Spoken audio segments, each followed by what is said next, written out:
Hola, buenas tardes, buenos días en América.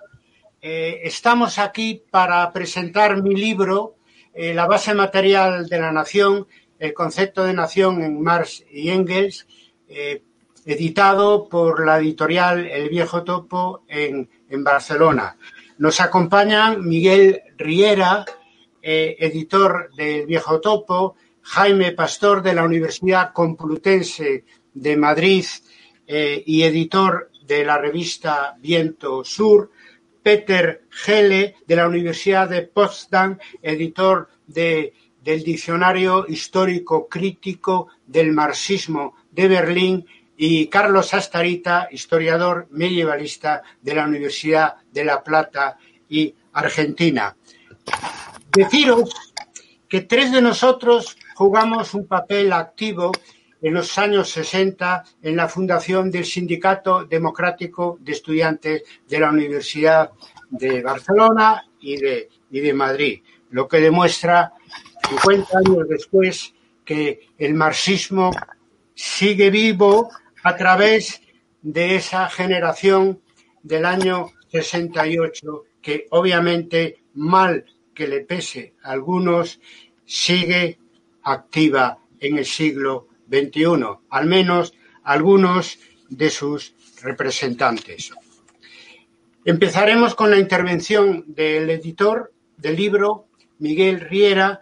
No pudimos, con esto del confinamiento, conectar con él, pero nos ha hecho llegar un vídeo que os pasamos a continuación.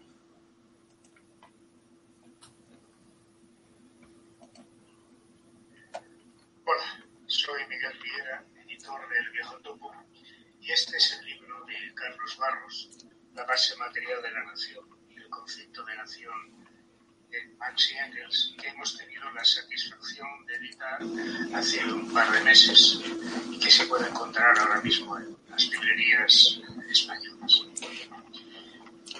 Sobre la idea de nación, de patria, hay, diría yo, bastante confusión en nuestro país. Yo vivo en una nación que ha celebrado hace poco tiempo los 1000 años de existencia, Cataluña. Otros dicen que la primera nación que apareció en Europa fue la española, que surgió tras el matrimonio de Isabel y Fernando y la conquista de Granada y la derrota definitiva de los árabes. La mayor parte de los historiadores nos dicen que el concepto de nación, tal como lo entendemos hoy, es una cosa del siglo XIX y que antes no se podía hablar estrictamente de nación, ¿no? Hoy en día, cuando hablamos de España, muchas veces se sustituye la idea de España por el Estado español, ¿no? Como si el aparato administrativo del país sustituyera a la idea de patria o nación. En fin, todo esto es muy confuso. Y por eso me parece un acierto lo que ha hecho Carlos Barros de ir a las fuentes marxistas originales para tratar de vislumbrar cuál es la idea de nación en Marx y Engels y aportar elementos para la construcción de una teoría materialista de la nación. Carlos Barros explora distintas obras de Marx y Engels y nos aporta muchas iluminaciones, muchas, yo diría casi epifanías, ¿no? Extrayendo frases de obra, como por ejemplo cuando nos explica que Marx y Engels nos dice que la génesis de la clase y la génesis de la nación son procesos paralelos. O cuando nos explica Marx y Engels, nos dicen que en la sociedad comunista se extingue la nación. ¿En qué sentido lo dicen? ¿A qué se refiere? Cuando nos dicen que el proletariado no tiene patria, ¿qué quieren decir? ¿Que las patrias desaparecen o que son patrias diferentes? Todo esto nos lo explica muy acertadamente Carlos, ¿no? Con cosas tan, yo diría que relevantes cuando nos explica que el conflicto entre las fuerzas productivas y las relaciones de producción conduce a la lucha de clases, mientras que el conflicto de las fuerzas productivas y las condiciones de producción conducen a la lucha de las naciones. También, por ejemplo, cuando nos explica algo que de alguna manera veíamos, ¿no?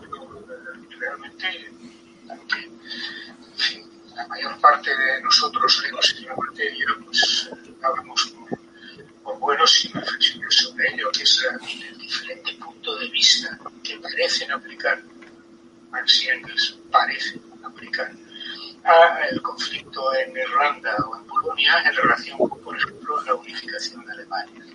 Todo esto son elementos en orden a avanzar hacia esa teoría materialista de la nación de la que hablaba antes, me parecen sumamente útiles. A mí, desde luego, como lector, no hablo ahora como erudito, que no lo soy ni de lejos, sino como lector, es un libro que me ha ayudado mucho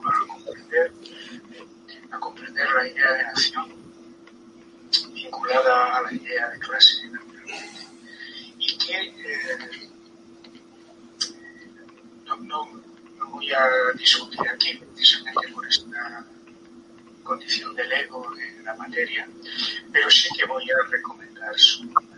Creo que es un libro utilísimo, que para los marxistas es un libro que les va a ilustrar e iluminar en cosas que crean, como yo mismo, que creíamos sabidas sin haber reflexionado sobre ellas.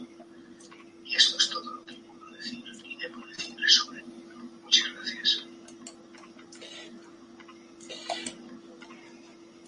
Bien, ahora le damos la palabra a Jaime Pastor. Ce nouveau coup dur à présent pour Huawei, le mastodonte chinois subit une nouvelle déconvenue avec l'arrestation au Canada de sa directrice. Jaime, se ha colado ahí. Hay una interferencia, sí. Bueno, intervengo entonces. Adelante. Venga, bueno, muchas gracias a Carlos Barros por invitarme a la presentación de su libro.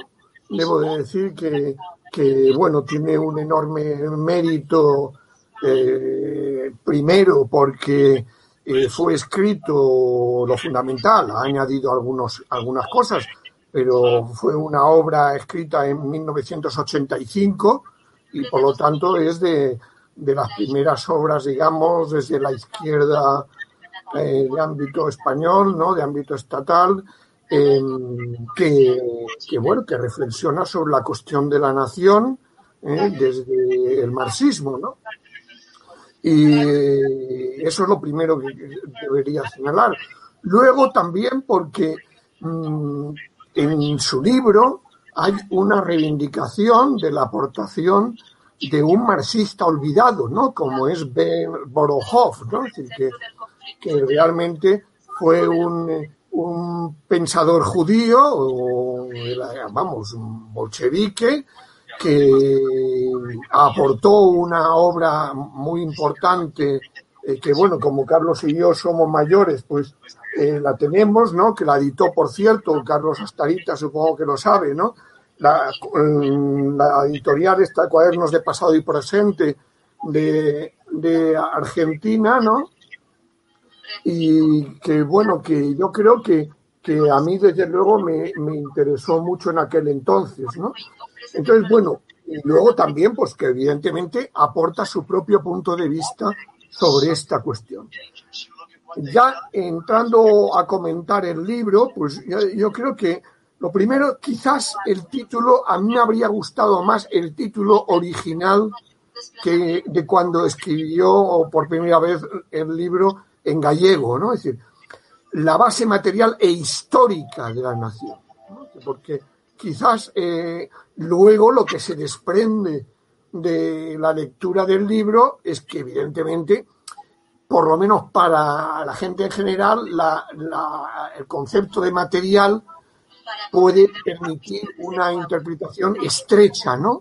En cambio, su articulación con histórica e incluso con elementos culturales, pues ayudaría a entender mejor, en cierto modo, la tesis que desarrolla Carlos en el libro, y que en cierto modo yo lo veo en cierta continuidad, aunque también marca sus críticas a Borojov, con la aportación de este marxista judío que murió muy joven, ¿no?, a los 36 años, en diciembre de 1917, ¿no?, porque se mueve precisamente como él entre la interpretación materialista estrecha que haría Kautsky después de Marx y Engels y la que haría Otto Bauer, digamos, más culturalista. Entrando ya en la visión que ofrece de la reflexión de Marx y Engels, claro, yo creo que bueno, también es algo relativamente original, ¿no? Porque aparte de Borojov, pues ha habido pocos que han retomado ese concepto de condiciones nacionales de producción, y por lo tanto eso es lo que desarrolla también Carlos Barros, explicando los distintos elementos que se dan en esa interpretación de Marx, que además aparece dentro de su magno libro de El Capital, ¿no? Y cómo, bueno, pues también analiza las relativas contradicciones que se dan dentro del manifiesto comunista cuando hablan Marx y Engels de la nación, de la patria y de las clases sociales.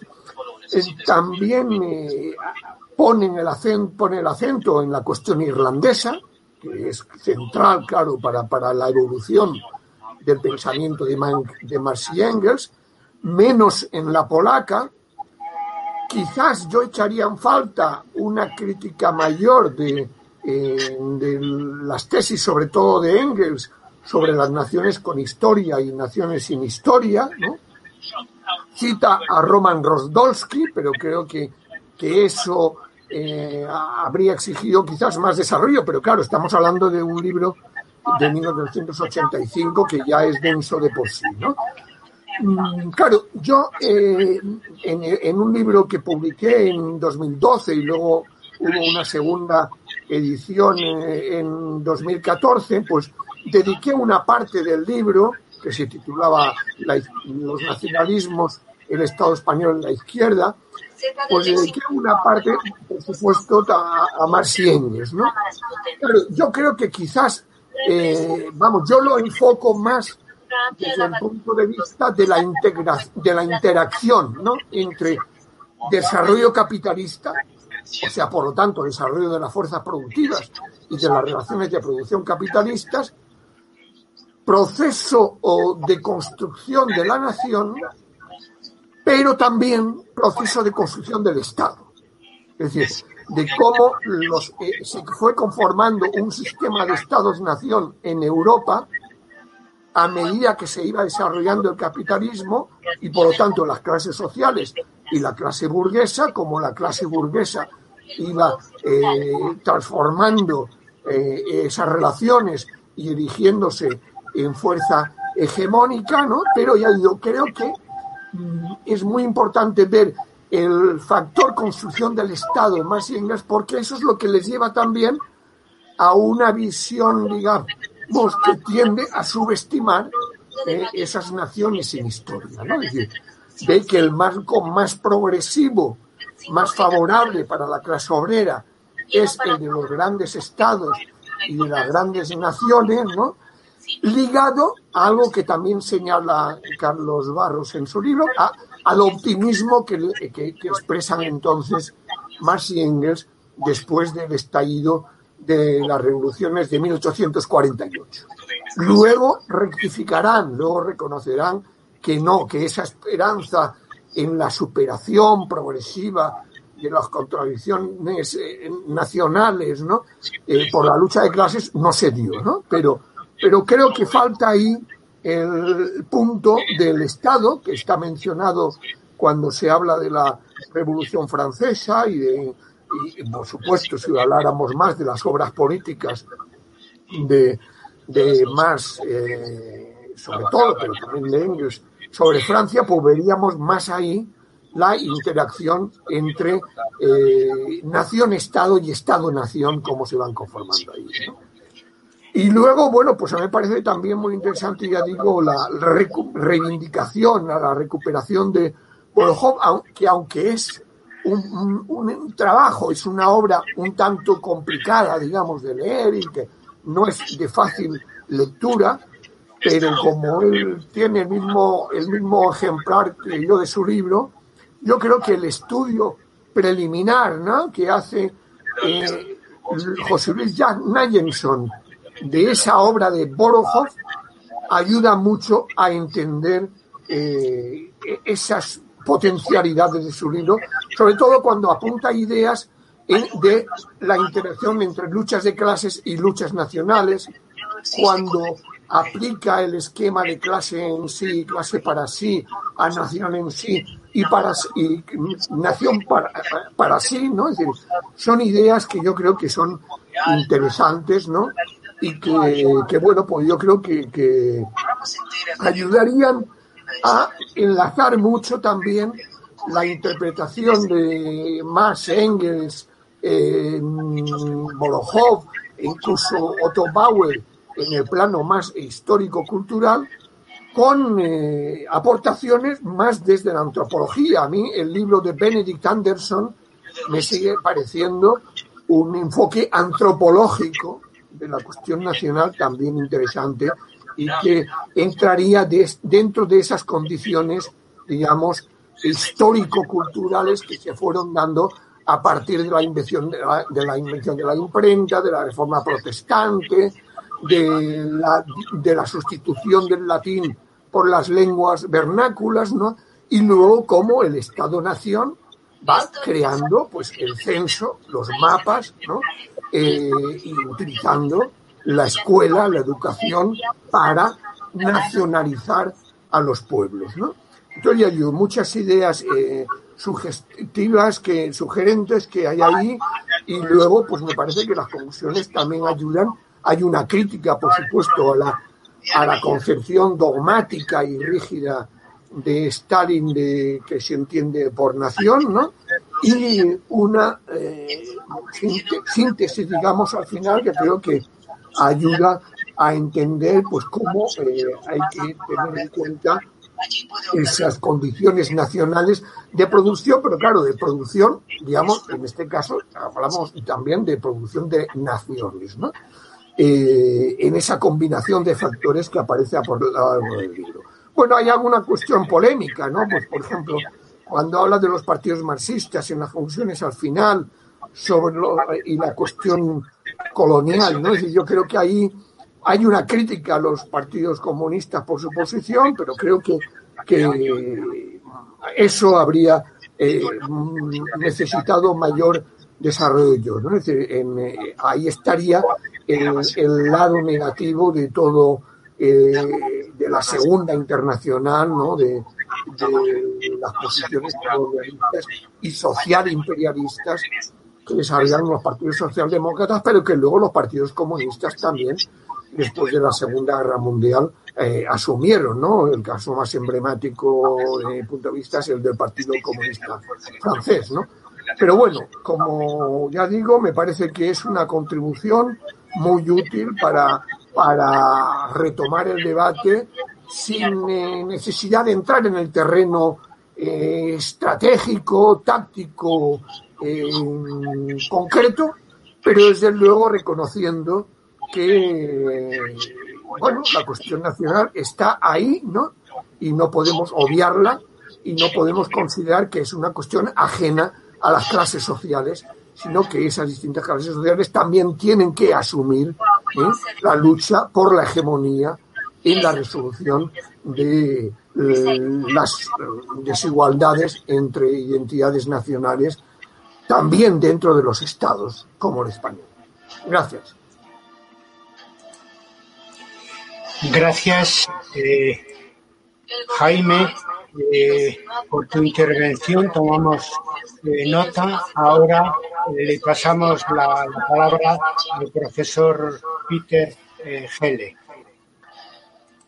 Robert's Sí, muchas gracias, Carlos, por invitarme a esta presentación. Yo quiero decir sobre todo, yo en el fondo quiero darte las gracias sobre todo por tu contribución al diccionario crítico del marxismo. Yo soy coeditor de este diccionario y tengo que decirte que estamos muy contentos de tener justamente este artículo, porque el diccionario trata sobre todo concienciar, no sé cómo decirlo, sí, para que la gente tenga otra vez presente las aportaciones básicas del materialismo histórico. Y ese trabajo tiene que ser, hecho por cada generación nuevamente, creo. Y lo que tú has logrado con este libro y con este estudio es mostrar la centralidad del concepto de condiciones de producción para comprender mejor fenómenos como lo nacional y todo lo relacionado con esto.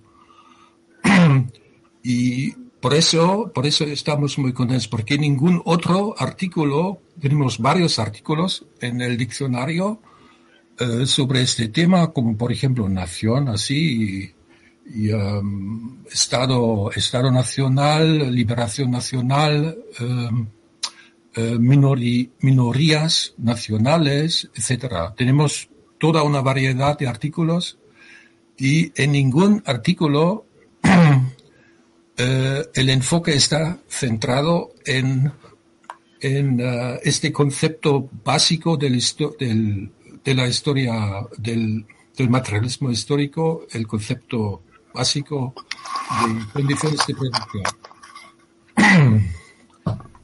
Así que tú echas la base, digamos, la base histórico-materialista para comprender mejor ese concepto. Jaime ya ha dicho que una persona muy importante es en el camino que hace Carlos, encuentra un personaje muy importante en esta historia y es Per Borochov. Y en ningún otro de los artículos tampoco Borochov tiene ningún papel en nuestro diccionario. Tú tienes así que con esta aportación para nosotros es una suerte y muy importante que tengamos justamente tu aportación. Muchas gracias, Carlos. Ya. Es lo que quiero decir sobre todo en este momento. Gracias. Vale. Muchas gracias, Peter. Ahora le tocaría intervenir a Carlos Astorita. Bueno, en primer lugar te agradezco, Carlos, el que me has facilitado esta reunión para la presentación de tu libro. Yo he comentado tu libro, hice una reseña en la revista Sociedades Precapitalistas de la Universidad de La Plata y así he destacado algunos puntos que voy a repetir ahora muy brevemente porque está escrito y no quiero reiterarlo. Uno de ellos que es algo que surge de mi experiencia personal, la problemática de la nación. Yo la había leído fundamentalmente en Pierre Vilar, y a partir de Pierre Vilar accedí a la concepción de Stalin, y el libro tuyo me ha hecho cambiar esa visión. Esto ya pone de relieve la importancia que tiene ir directamente a las fuentes primarias. Y en esto me parece que has hecho un trabajo excelente recorriendo muchas obras de Marx y de Engels. El otro aspecto es que has hecho hincapié en una especie de confluencia entre análisis histórico y análisis político, entre investigación científica y consecuencias prácticas. Hay dos conceptos que a mí me parecen muy importantes que vos destacás en la obra de Marx. Uno es el que una nación que oprime a otra nunca puede ser libre, y el segundo es que los comunistas hacen valer ante todo los intereses comunes de todo el proletariado. Esto me parece algo muy importante de destacar, estas consecuencias políticas, prácticas de la investigación, en tanto se enfrentan directamente al nacionalismo, y creo que hay que también tener valentía política para destacar estos conceptos. El otro problema también que me interesa destacar es que no has dejado de lado a Engels, sino que has valorado el aporte de Engels. Y por último, sobre este tema me parece que no se indagó mucho en lo que decían Marx y Engels. A ver, porque yo digo, sobre, por ejemplo, sociedades precapitalistas, sociedades antiguas, tanto sobre sociedad asiática o modo de producción germánico, etcétera. Bueno, siempre se ha consultado mucho la obra de Marx, pero sobre este tema de la nación, yo la verdad que no conocía, y si hubiera hecho una encuesta, un desarrollo, una indagación en la obra de Marx exhaustiva. Esto yo lo he publicado y por lo tanto hay una segunda parte de mi intervención que quiere llamar la atención a los investigadores de la importancia de hacer lo que hizo Carlos Barros, ir a las obras de Marx para indagar sobre diferentes aspectos. Y también quisiera destacar que en la obra de Marx no hay situaciones fijas o definitivas, sino que hay una situación permanentemente cambiante. Es un pensamiento vivo, es un pensamiento en permanente cambio. Voy a poner 2 o 3 ejemplos de esto que me parecen interesantes en cuanto plantean problemáticas que están abiertas. Uno es el concepto del valor de la mercancía. Si uno toma los manuscritos que Marx hace anteriores, inmediatamente antes de la redacción del Capital, en los manuscritos se encuentra que el valor mercantil, la ley del valor mercantil no funciona en las sociedades capitalistas, un problema que en última instancia remite a algo que ha planteado Isaac Luhmann sobre la inexistencia de trabajo abstracto o la plena en su plenitud. Esto Isaac Luhmann ha planteado que en definitiva el trabajo abstracto no es una noción fisiológica sino histórico-social. Ahora, cuando uno ve el Capital, esta problemática no está muy presente o desaparece directamente.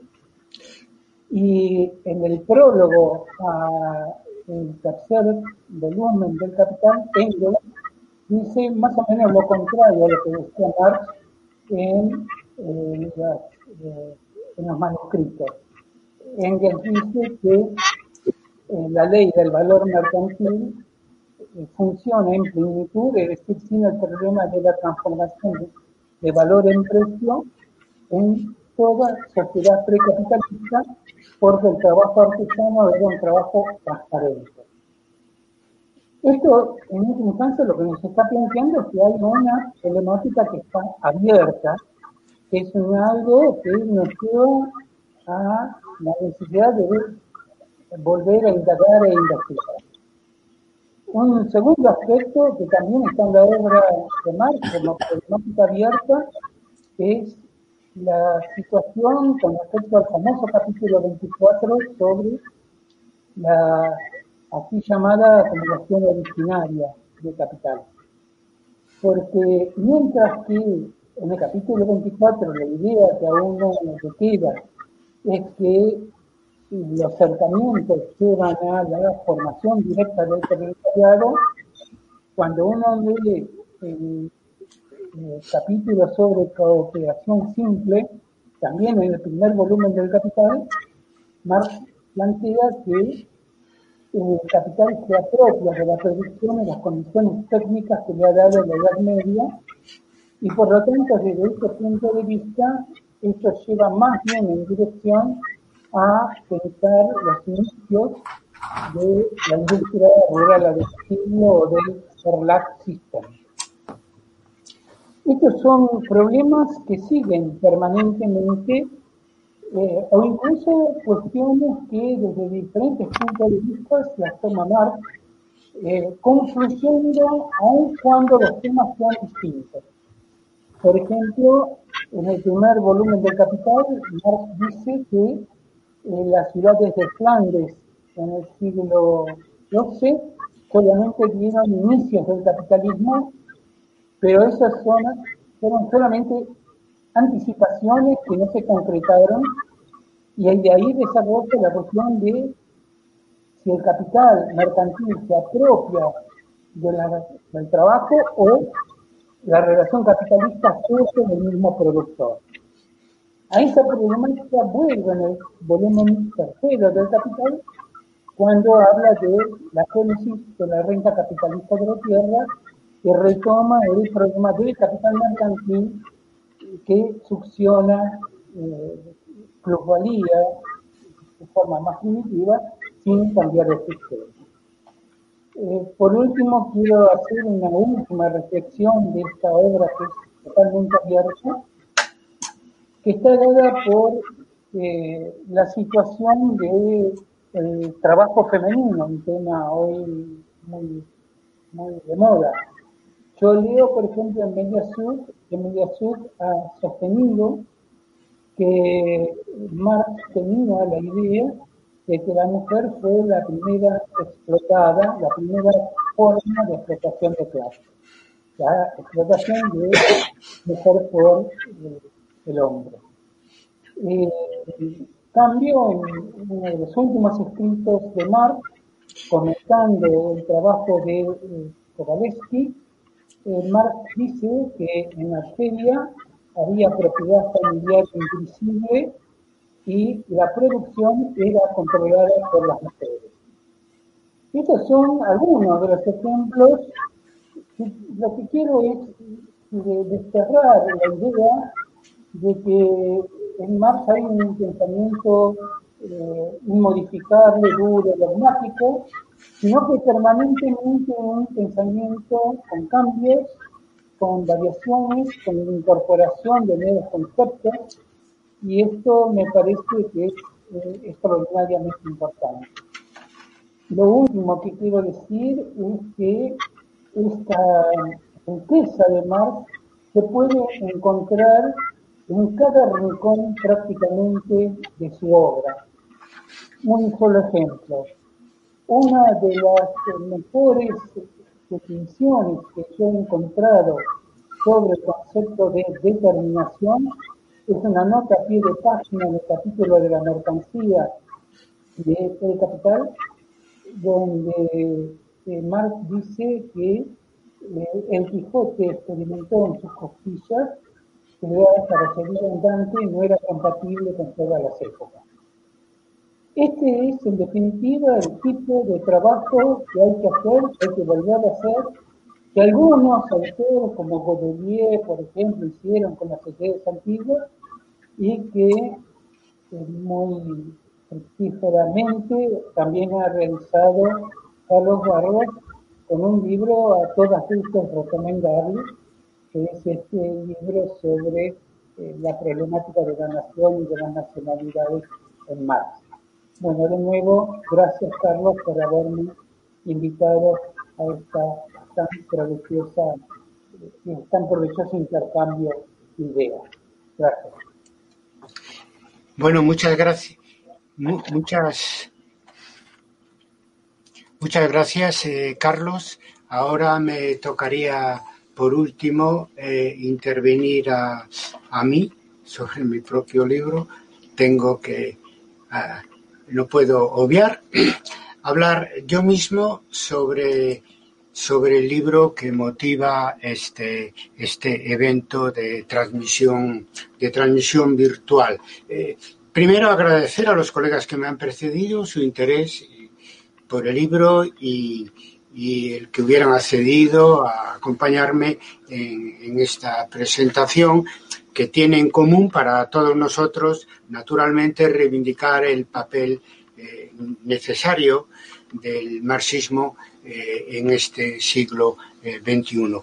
Primero, explicar la motivación personal mía para escribir el libro, ¿no? Yo, como sabéis, soy gallego de nación y desde muy joven, desde que he empezado a tener conciencia política, me planteaba el interrogante que me generaba cierta inquietud por no saber la respuesta inmediatamente y es lo siguiente: ¿cómo puede ser que una nacionalidad como la gallega hubiera perdurado a lo largo de los siglos, concretamente en el siglo XVI, XVII, XVIII, en el antiguo régimen, sin apoyo oficial ninguno, sin apoyo institucional, sin intelectuales, etcétera, que lo apoyaran, cosa que fue así hasta mediados del siglo XIX con el resurgimiento. Y yo intuía que tenía que haber algo más que el aspecto idealista, espiritual del hecho nacional, tal como nos lo exponían, nos los pusieron los nacionalistas gallegos desde el siglo XIX. Intuía que tenía que haber una base material y ahí es donde me encontré con Borojov en la edición justamente que acaba de poner en evidencia aquí en su intervención Jaime Pastor, ¿no?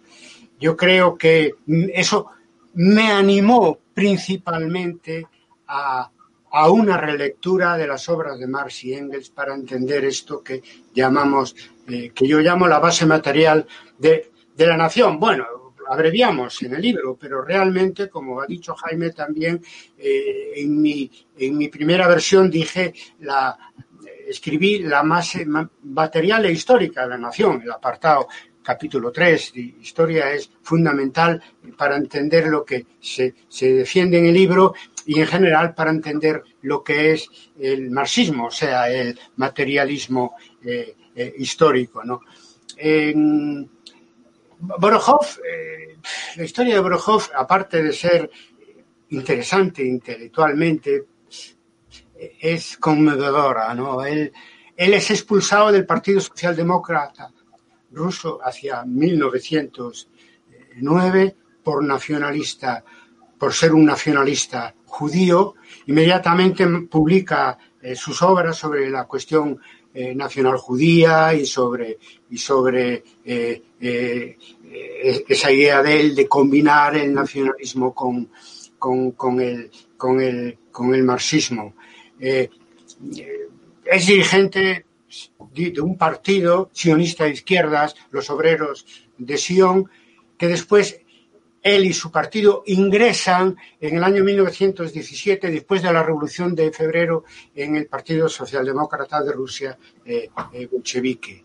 Él, digamos, que organizó las brigadas judías en la Revolución y los inicios de la guerra civil en favor del Estado soviético y, desgraciadamente, muere significativamente hace un siglo por una neumonía en diciembre del año 17. Yo creo, en todo caso, que no hubiera sobrevivido a la represión stalinista, porque era muy original en su pensamiento marxista y además era judío. Por lo tanto, creo que esta presentación digital de mi libro lo que debe servir es para la rehabilitación de ver Borojov. Yo en eso me uno a los planteamientos que ha hecho Jaime Pastor aquí. Merece volver a ser leído. A mí me abrió un camino, sobre todo para volver a las obras de Marx, para reconstruir un concepto materialista de nación.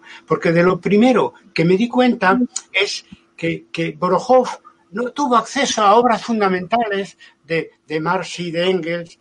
Yo que sé, la ideología alemana, los Grundrisse, la historia de Irlanda, etcétera, no, que son fundamentales para entender el concepto materialista de nación en Marx y Engels.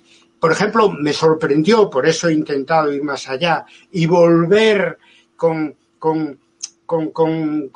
todas las ideas que aporta Borojov a leer a Marx y a Engels, porque Borojov subestima el factor económico, creo yo. Cuando habla de condiciones de producción, habla sobre todo de condiciones naturales e históricas, cuando las condiciones económicas son fundamentales para Marx y Engels y son fundamentales para entender históricamente, incluso hoy en día, el hecho nacional. Por ejemplo, no valora la importancia que tienen las condiciones de producción en su fase reproductiva, es decir, que hay que entender las condiciones nacionales de producción y de reproducción.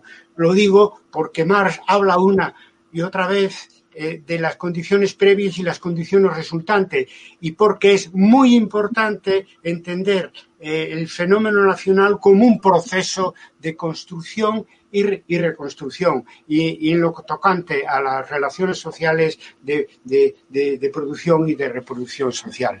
Por lo tanto, un aliciente para volver a leer a Marx y reconstruir y desarrollar, con todo lo que sabemos hoy en día, con posterioridad a todas las aportaciones de Marx y Engels, lo que debe ser un concepto más global, con una base materialista clara del hecho nacional. Bueno, 35 años después de mi primera versión en gallego de la base material e histórica de nación en Marx y Engels, hoy podemos afirmar que es más actual que nunca este trabajo mío, más de investigación en la obra de Marx y Engels que ensayo, ¿no? Aunque naturalmente yo aporto mis propias ideas, ¿no? Lo digo porque la razón de ser que hayamos traducido y actualizado esa investigación de hace más de 3 décadas hoy en día es porque, como consecuencia de la globalización, vivimos un resurgir de las identidades nacionales en España y fuera de España, en Europa y fuera de Europa, en el mundo. Es decir, hoy vuelven a estar de actualidad las viejas y las nuevas y los nuevos hechos nacionales. No solamente las nacionalidades sin Estado y los Estados-nación, sino también los nuevos fenómenos de nacionalidad que podríamos decir como es de ámbito regional, como Europa, de ámbito nacional, como la globalización en este momento, que acabará más pronto que tarde generando un proceso globalista de identidad mundial. Por lo tanto, hoy se superponen las identidades. Eso en la época de Marx no estaba para nada en el horizonte, ¿no? Y es que hoy hay dobles, triples y hasta puede haber cuádruples identidades. Se complejiza mucho el fenómeno identitario de orden nacional y es necesario una metodología para poder abordarlo con un mínimo de rigor, y ahí el ejemplo de Marx y Engels en sus trabajos no solamente teóricos, sino también periodísticos, la correspondencia, todo eso que yo he estudiado al mismo nivel, ese tipo de fuentes secundarias que el Capital, los Grundrisse o las obras más teóricas y más profundas de los fundadores del marxismo. Después de Marx y Engels, el tema nacional se etiquetó como el problema nacional o la cuestión nacional entre los marxistas, con cierto grado de exterioridad, es decir, y con un enfoque más negativo que otra cosa, es decir, con un problema sobre el que hay que tomar postura. Obviamente en el camino quedó en el olvido las ideas de Borjó, pero insisto, dudo mucho que hubieran prosperado con todo el peso que con posterioridad a los años 30 tuvo en el marxismo, el leninismo, tuvo en el marxismo, el leninismo las ideas de Stalin. Por lo tanto, es una reivindicación necesaria que nos debe llevar a transformar el enfoque negativo en un enfoque en positivo. Yo creo que es el mayor logro del libro, ¿no? Es decir, sacar a la luz en las obras originales de Marx y Engels una teoría subyacente de la nación que ellos aplican a todas las épocas históricas, pasar de una lectura en negativo a una lectura en positivo de las obras originales de Marx y Engels con ese añadido que vengo de afirmar, es decir, no solamente las obras teóricas y políticas, sino también las obras periodísticas y la correspondencia, que es donde con más frecuencia toman postura respecto a los hechos nacionales que se les tocó vivir, a los que dedico un capítulo, el capítulo 3, que es muy importante para ver en acción la teoría subyacente de la historia que tenían Marx y Engels, que es el objetivo, extraer esa teoría y hacerla pública y articularla y publicitarla es el objetivo principal de mi libro, ¿no? En los tiempos de Marx y Engels hay que recordar que predominaba un concepto idealista de la nación.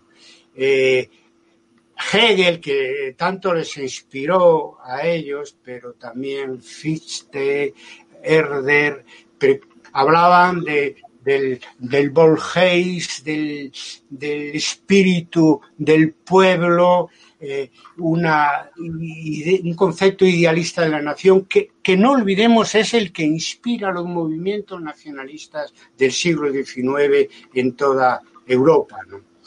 Y es muy importante eso porque ese giro materialista que sobre el concepto de nación dan en el siglo XIX Marx y Engels, hoy sigue siendo tanto más necesario también para superar las posiciones idealistas sobre el hecho nacional que siguen vivas en cierta medida o en bastante medida en los movimientos estrictamente nacionalistas hoy en día, o por lo menos en una parte de ellos. El último Engels, tan autocrítico que tanto tenemos que revalorizar, decía en alguna de las cartas, no tengo la referencia ahora, que quizá ellos tuvieron que insistir mucho en el papel de la economía para entender la sociedad y la historia, porque justamente luchaban contra esa hegemonía del idealismo en lo que en aquel momento no se llamaban, pero hoy podemos llamar ciencias sociales, ¿no?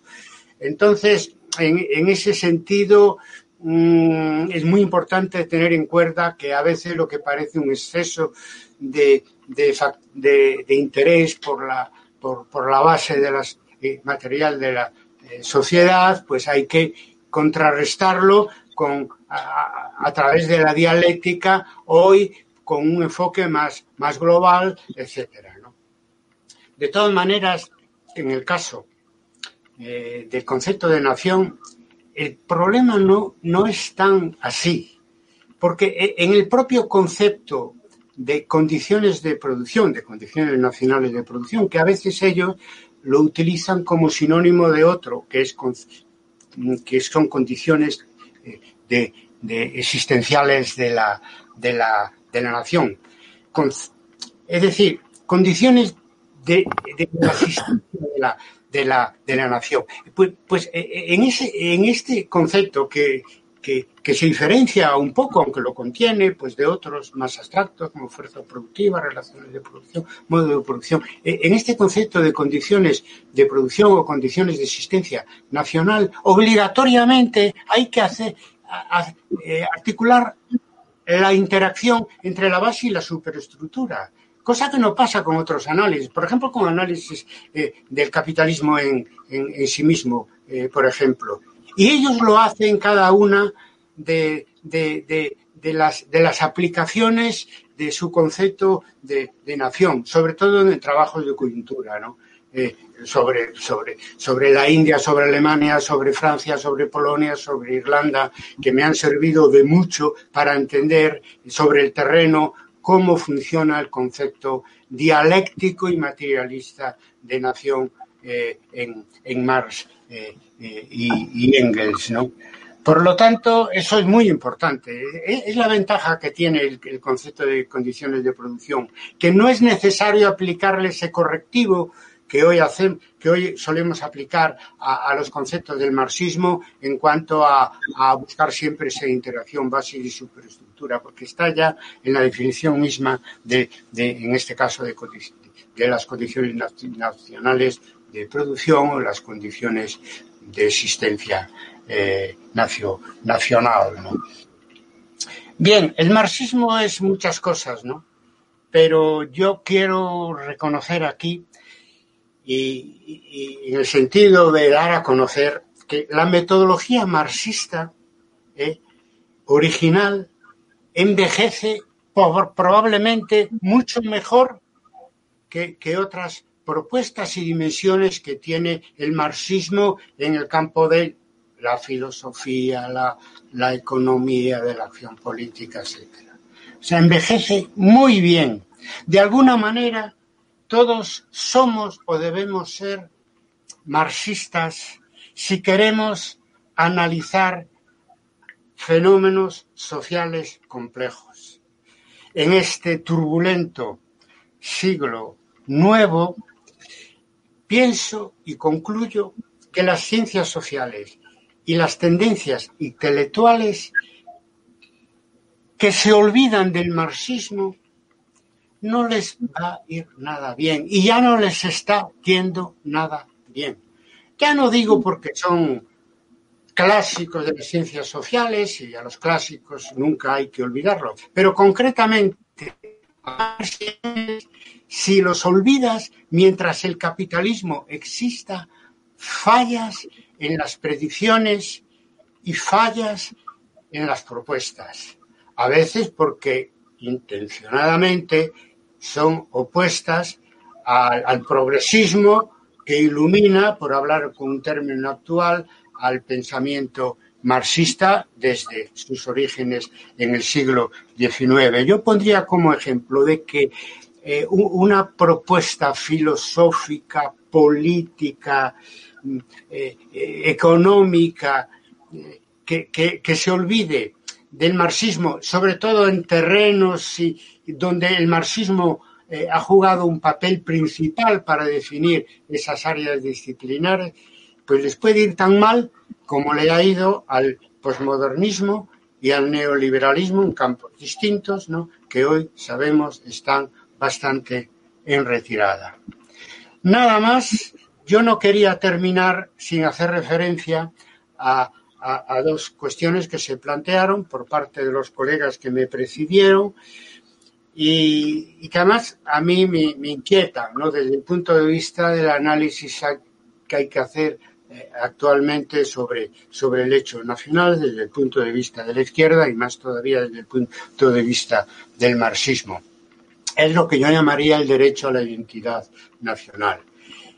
El derecho a la identidad nacional, hoy ampliamente asumido, y su consecuencia política, el derecho a la autodeterminación nacional, a que un pueblo a decidir su destino y todo eso.